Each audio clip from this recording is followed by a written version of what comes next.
Եվ հիմա գնացել ես Սյունիք, ու ինչ ես ասում, ասում ես Արցախում ոչինչ չի կառուցվել, միայն Ստեփանակերտում կառուցված այն հիվանդանոցը, որ դուք չեք տեսնում, այդ հիվանդանոցի չափ քար ընկնի ձեր գլխին, չեք տեսել Արցախի դպրոցները, չեք տեսել մանկապարտեզները, արվել է այնքան, որքան հնարավոր է եղել, գուցե մի քիչ պակաս է արվել, կարելի էր ավելի շատ անել, բայց արվել է, այսօր ուրանալ ամեն ինչ նշանակում է մեզ հայերիս հանգիստ սողալով մտցնել Ալիևի ու Էրդողանի տակ, սա մի իշխանություն է, որ ամեն օր մեր վաղվա օրը վտանգի է ենթարկում, սա այդ իշխանությունն է, հիմա դուք ասում եք Սյունիքում, ինչ, սյունեցիները մեր ամեն մարզի բնակիչ իր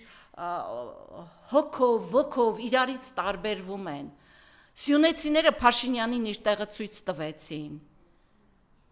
իրենց բացակայությամբ, իրենց մերժելով սյունեցիները Փաշինյանին իր տեղը ցույց տվեցին, Փաշինյանը այսօր Սյունիք էր գնացել, Են Հովանավանքի թափառախմբի հետ մի քանի նախարար ավելացել էին հետը, ամենուր դուք փախնում եք, ձեր սցենարից դուրս գծված տեղից դուրս եք գալիս, դուք փախնում եք, ճիշտ այնպես, ինչպես հարավ-արևմտյան թաղամասում ինձանից փախավ 9%-անոց քաղաքապետ Տիգրան Ավինյանը։ Ավինյանի թեմային անդրադառնանք, որովհետև պարզվում է մեզ հասանել է եղել կարճ տեսանյութ, ավելի հետաքրքիր զարգացումներ են եղել, բայց մինչ այդ տեսնում եք ինչ է գոռում ինքը Սյունիքում, այս ամեն ինչը, այս ուրացումը, Ես դա եմ ասում, ես ամաչում եմ, ես գիտեմ, որ իմ հետ միլիոնավոր արժանապատիվ հայեր ամաչում են, որ թրքահպատակ դեռ մնացող իշխանությունը պղծում է մեր տղերքի հիշատակը, պարզապես պղծում է, եթե Ստեփանակերտում ոչինչ չէր արվել, բա այդ միլիոնավոր դոլարները ուր էին գնում, բա ասում ես մեր բաններ Արցախը, մենք մեզանից կտրում տալիս էինք այնտեղ, բա ուր էր գնում, բա այդ փողերը ուր էին գնում, ճանապարհներ էր կառուցվում, համահայկական հիմնադրամ կար, որի հավաքած 150 միլիոն դոլարը վերցրեցիք ու լափեցիք առանց օֆ անելու, 150 միլիոն ամեն հայ ընտանիքից եկած գումար էր,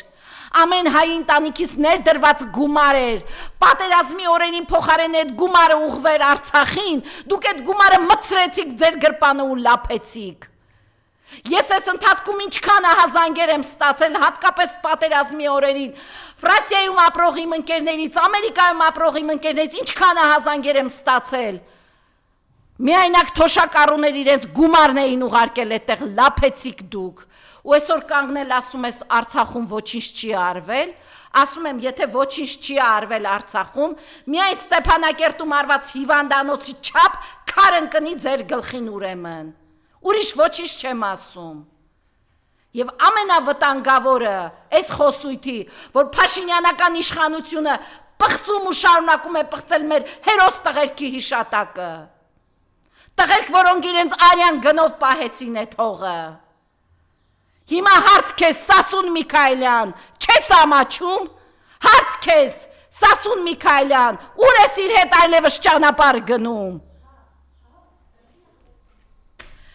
գիտեք ինչ,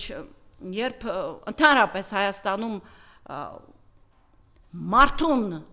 վերաբերվող հարց է լինում, այս իշխանությունը պղծում է, այդպես պղծվեց Ազատի 15 տղերքի հիշատակը, նա առավոտ շուտ արթնացավ ու ասաց, բենզինը լցրել ու վառել են այդ տղերքին, հետագայում կպարզվի հետագիծը, ես վստահ եմ, այդ տղերքի ծնողներն ենքան պինդ են կանգնած, հետագայում կպարզվի այդ հրեշավոր ծրագիրը, ում ձեռքով և ում օգնությամբ այդ տղերքը վառվեցին,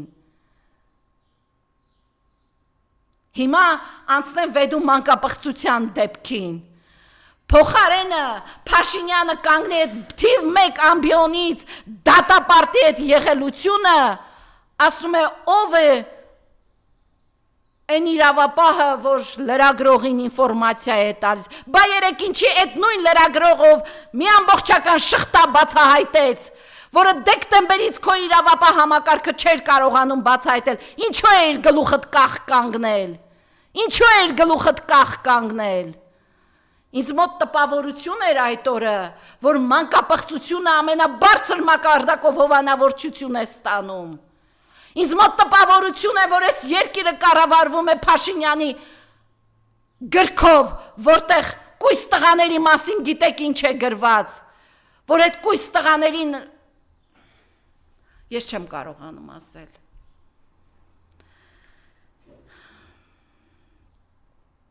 Հիմա ուզում եմ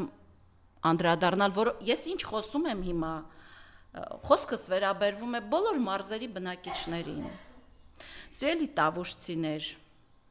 անցած օրը ձեզ մոտ եկեղեցի օծվեց։ Ինչ է ասում այս իշխանությունը, չէ, ասում է, որ նախ ներողություն եմ խնդրում ձայնս բարձրացնելու համար։ Ինչ է ասում այս իշխանությունը։ Ասում է հիմա Կիրանցին ամենաապահով իր կյանքն է ապրում։ Նիկոլ Փաշինյան,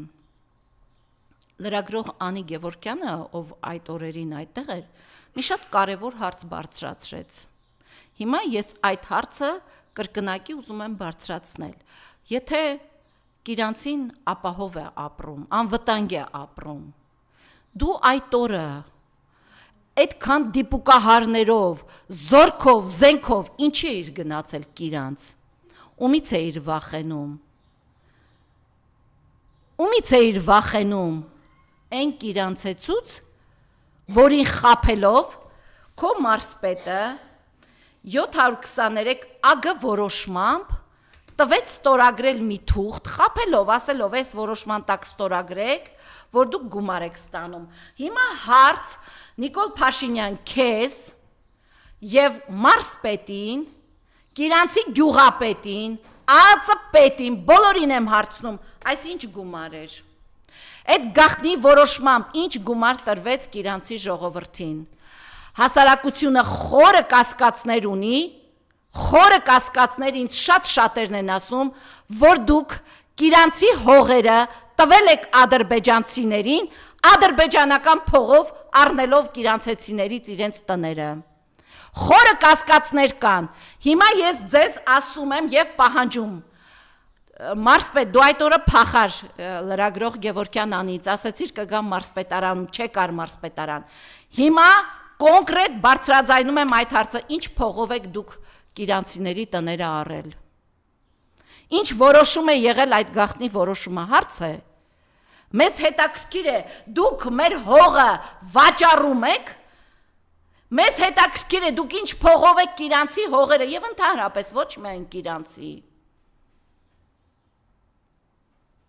Երեք այդ մահվան նախարարը շրջում էր Երևանի թաղամասերից մեկում, շնորհակալությունս ձեզ, հարգելի պապիկներ, որ կարողացաք դրանց պորտատեղադրում անել, շնորհակալություն ձեզ։ Ասում է այդ քարտեզը, որ խփել ես դոշիդ,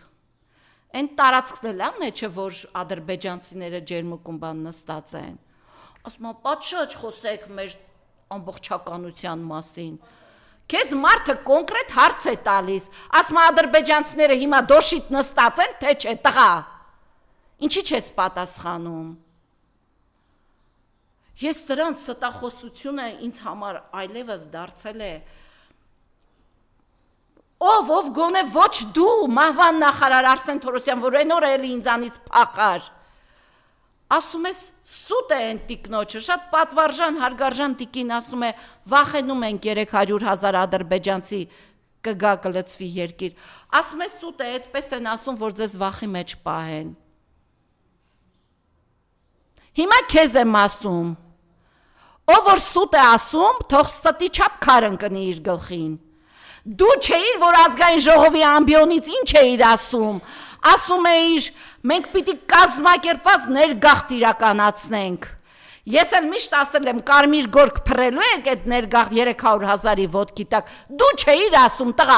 դուք այնքան սուտ եք խոսել, դուք արդեն մոռացել եք ձեզանից ով ինչ է ասում, ով երբ ինչ է ստում, ով որ ժամին ինչ հրահանգ է կատարում, ով WhatsApp-ին ինչ նամակ է գալիս, SMS է գալիս, որ ինչ պիտի խոսի, դու չէիր Արսեն Թորոսյան։ Ես դա շուտով նորից հրապարակելու եմ, համացանցում տարածելու եմ, որ ցույց տամ, որ 300,000 ադրբեջանցու Հայաստան վերադարձի կարմիր գորգ փռողի հեղինակն էլ դու ես լինելու։